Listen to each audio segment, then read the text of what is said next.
বেহাল রাস্তা, পানীয় সাফাই পরিষেবা, আসানসোলে ব্যাহত পুর পরিষেবা। এই অভিযোগ তুলে পুরসভার সামনে বিক্ষোভ বিজেপির।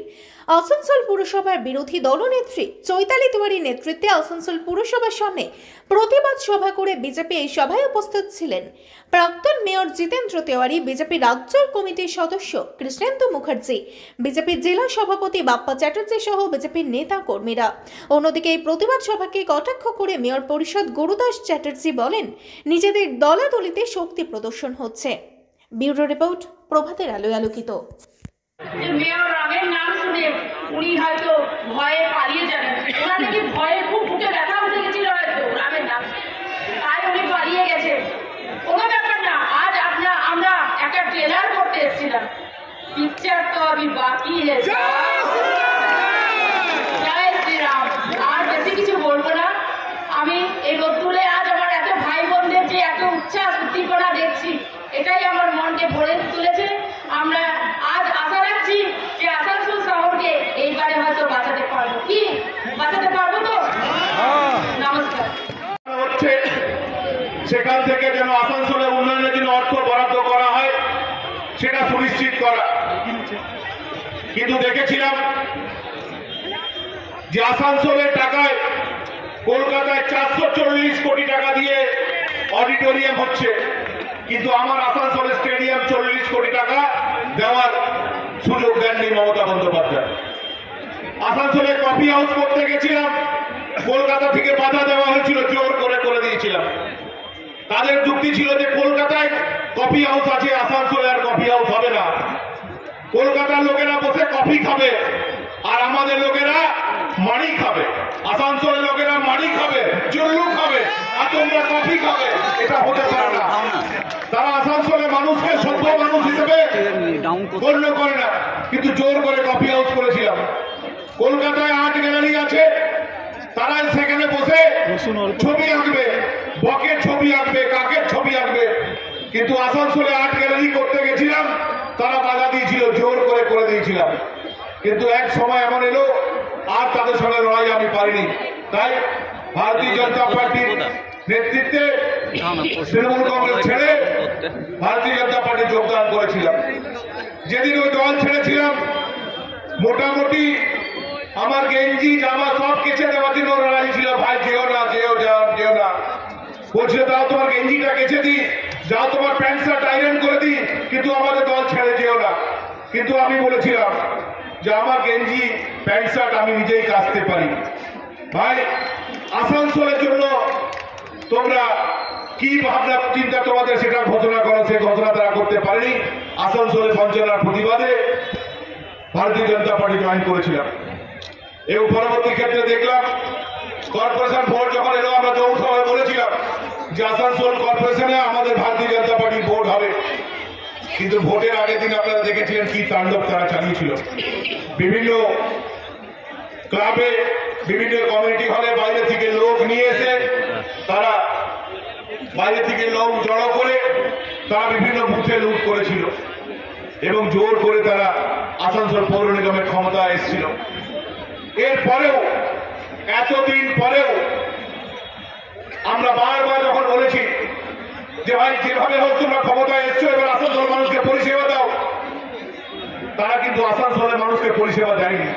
তাই বাধ্য হয়ে আমাদের দলের যুব মোর্চার নেতৃত্বে আমাদের রাজ্য সভাপতি এসেছিলেন, তিনি একটা বিক্ষোভ কর্মসূচিতে অংশগ্রহণ করেছিলেন এবং সেদিনই আমরা বলে গেছিলাম যে এরপর যদি তোমরা নিজেদের মধ্যে সংশোধন না আনো তাহলে বড় আন্দোলন হবে। এবং রাজ্য সভাপতি সেদিনই কাউন্সিলরদেরকে নির্দেশ দিয়ে গেছিলেন যে আপনারা বড় লড়াই লড়ুন। এবং এতদিন পরেও যখন কর্পোরেশন যারা আছে তারা নিজেদের মধ্যে যখন কোনো চেঞ্জ আনেনি, তারপর বাধ্য হয়ে কাউন্সিলররা আজ এই কর্মসূচির ঘোষণা করেছে, আমরাও তাদেরকে সাপোর্ট করছি। একজনও কর্মী আমাদের বসে যায়নি, তারা অপেক্ষা করছিল, সুযোগ চাইছিল এবং আজ তারা সুযোগ পেয়েছে, সবাই রাস্তায় নেমেছে। আগামী দিনে আরো অনেক কর্মী আমাদের রাস্তায় নামবে, রাস্তায় আমাদেরকে রাস্তা দেখাবে এবং কর্পোরেশন যারা আছেন তাদেরকে বলি রাস্তাতে আপনাদের সঙ্গে দেখা হবে। 21 দফা দাবি নিয়ে, 22 দফা দাবি নিয়ে আমরা এসেছিলাম, কিন্তু মেয়র আজ নেই। খবর পেয়েছি বলছে নাকি যে ওরা তো রামের গান বাজায়, রামের নাম শুনলে আমার ভয় হয়, তাই আমি কর্পোরেশনে থাকতে পারবো না। ভাই, তুমি তোমার চেম্বারে দিদির লেখা এপাং ওপাং ঝপাং ওসব গান শোনো, ওসব কবিতা শোনো। আমরা তো ভাই রামের নামই করবো, কেন ওই এপাং ওপাং ঝপাং এইসব গান আমরা পারি না, এইসব আমরা বিশ্বাসও করি না। আগামী দিনে যেহেতু মেয়র নেই, অযোগ্য কোনো ব্যক্তিকে বসিয়ে রেখেছে, সে নাকি ডেপুটেশন দেবে। যে বসে আছে ডেপুটেশন নেওয়ার জন্য, তাকে বলি বাবা সকালে যখন রেডি হয়ে এসছো যে আমি ডেপুটেশন নেব, আয়নায় একবার নিজের মুখটা দেখেছো? তুমি কি ডেপুটেশন নেওয়ার যোগ্য? তুমি কি ভেবেছো যে বিজেপি কাউন্সিলররা, বিজেপি কর্মীরা তোমার কাছে ডেপুটেশন দেবে? তুমি ভাবলে কি করে? ভাই, তোমার কাছে ডেপুটেশন দেওয়া হবে না। ডেপুটেশন আমাদের কাউন্সিলররা ডিসপ্যাচে অলরেডি জমা দিয়ে চলে এসছে, তোমাদের কাছে ডেপুটেশন দেওয়া হবে না। আর এই রিসিভ কপি আছে এটা, আর মেয়রকে দেওয়ার জন্য যে ডেপুটেশন আমরা এনেছিলাম সেটা আমি কাউন্সিলরদেরকে বলবো যে এটা এখানে ছিঁড়ে ফেলে দিয়ে এটা চাটনি বানিয়ে মেয়রের বাড়িতে পাঠিয়ে দিতে হবে, যাতে পড়াশোনা করে এটা বোঝার মতো ক্ষমতা তো নেই, এটা বাংলায় ট্রান্সলেট করে এটা যাতে ওর মগজে ঢোকানো যায় তার ব্যবস্থা আপনাদেরকে করতে হবে।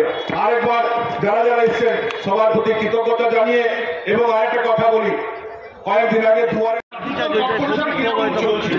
একটু ঘুরে দেখুন, এখানে একটা ঘড়ি আছে দেখতে পাচ্ছেন, একটু ক্যামেরা ফোকাস করবেন ঘড়িটার দিকে। পরিষেবা হয়ে গেছে আসানসোল কর্পোরেশনের অবস্থায় ঘড়িটা কত, সামনে ঘড়িটা কি অবস্থায় রয়েছে।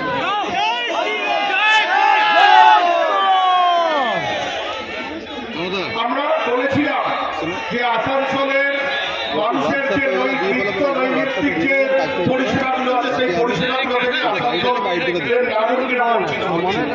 দুর্গাপুজোর সময় দীর্ঘ 11 দিন যাবৎ একটা বিরাট জল পান না, তার ব্যবস্থা করবার জন্য বলেছিলাম। আমরা এখানে বলেছিলাম যে হোর্ডিং এর যে অপকর্ম চলছে, বিভিন্ন জায়গায় হোর্ডিং লাগানো হয়েছে, তার কোনো পারমিশন ছিল না। প্রচুর হোর্ডিং কাটা হয়েছে, 50টা হোর্ডিং আমি শুনেছিলাম, বিভিন্ন মিডিয়ায় দেখলাম 50টা হোর্ডিং কাটা হয়েছে। তার মানে আমরা সেদিনকে এখানে দাঁড়িয়ে যে বলেছিলাম হোর্ডিং এর নামে একটা অবৈধ ব্যবসা চলছে, সেটা প্রমাণিত হয়েছে। আজকে দেখুন বিভিন্ন পার্কিং এর টাকা পয়সা সঠিক সময় সঠিক জায়গায় জমা হয় না। এই ব্যাপারে কিন্তু কর্পোরেশনের যারা দায়িত্বে আছে তারা কিন্তু কোন রকম কর্ণপাত করে না। আমরা আগের দিন একই কথা বলেছি, আজকেও একই কথা বলছি, এবং পরবর্তীকালে এটা ঠিক হবে কি হবে না এটা আসানসোলের নাগরিকরা ঠিক করবে। আর এখানে যারা কর্পোরেশনে রয়েছেন সেই পদাধিকারী যারা জিতেছে তারা তো চুরি করে জিতেছে, মানুষের ঘরে তো জেতেননি, তাই জন্য চুরি করে মানুষের টাকা এইভাবে কর্পোরেশন চলছে। যেভাবে পশ্চিমবঙ্গ সরকার এক মুহূর্ত আর থাকার মতন অবস্থায় নেই, এই আসানসোল কর্পোরেশনটাকে তৃণমূলের হাত থেকে আমাদের ছিনিয়ে আনতে হবে। আগামী দিন আসানসোলের মানুষের নাগরিক সুরক্ষা, নাগরিক পরিষেবা সুস্থ রাখার জন্য এই কর্পোরেশনের ইমিডিয়েট অপসারণ দরকার। এই মেয়র, এই ডেপুটি মেয়র, এই চেয়ারম্যান যারা যারা আছে সমস্ত পদাধিকারী অপসারণ চেয়ে আমি আমার বক্তব্য শেষ করছি। আজকে বিজেপির পুরসভা ঘেরাও অভিযান, বিভিন্ন দাবি নিয়ে তারা নাগরিক পরিষেবা পাচ্ছে না, নাগরিকরা এই অভিযোগ তুলে তারা যে ঘেরাও করেছেন, কি বলবেন? আজকে কর্পোরেশনের বাইরে অ্যাকচুয়ালি ওদের নিজেদের দলাদলিতে শক্তি প্রদর্শন হচ্ছে। এর আগের দিন অগ্নিমিত্রা পাল একটা মিছিল করেছিল, তার পাল্টা হিসাবে এই মিছিল বা এই সমাবেশ। পরিষেবা যদি না দিতাম তাহলে তো আমাদের ঘরের লোকরা যে ঝামেলা করতো ডেলি যে আমরা পরিষেবা পাচ্ছি না, নিশ্চয়ই তারা পরিষেবা পাচ্ছে, বা কর্পোরেশনে এসে লোকরাই ডেপুটেশন দিত। ওনার সময় তো উনি চেয়ারেই থাকতেন, আমরা তো চেয়ারে বসে আছি। উনি যখন আমাদের তৃণমূলে ছিলেন তারপর ভয়ে ইডি সিবিআইয়ের ভয়ে পালিয়েছে। ওনার সময় তো চেয়ারে বসতেন না, আমরা চেয়ারে বসে এখন আছি, কেউ পরিষেবা পাচ্ছে না, আমার কাছে পাঠান, আমরা দেখে বলে দেবো যে পরিষেবা পাচ্ছে না, সঙ্গে সঙ্গে আমরা অ্যাকশন নিই। ওনার অভিযোগ মেয়র ভয়ে আসেনি, তিনি জানতেন মেয়রের শরীর খারাপ। উনি বিরোধী দলনেত্রী এবং প্রাক্তন মেয়র কি ডেপুটেশন দিতে এসে কোনো লোককে পাওয়া যায়নি, মেয়র ভয়ে পালিয়ে গেছে। সবাই জানে, আপনারা জানেন, মেয়র সাহেব অসুস্থ বলে কয়েকদিন ধরে কর্পোরেশন আসছে, আর আমি এবং আমার এমআইসিটা তো ছিল।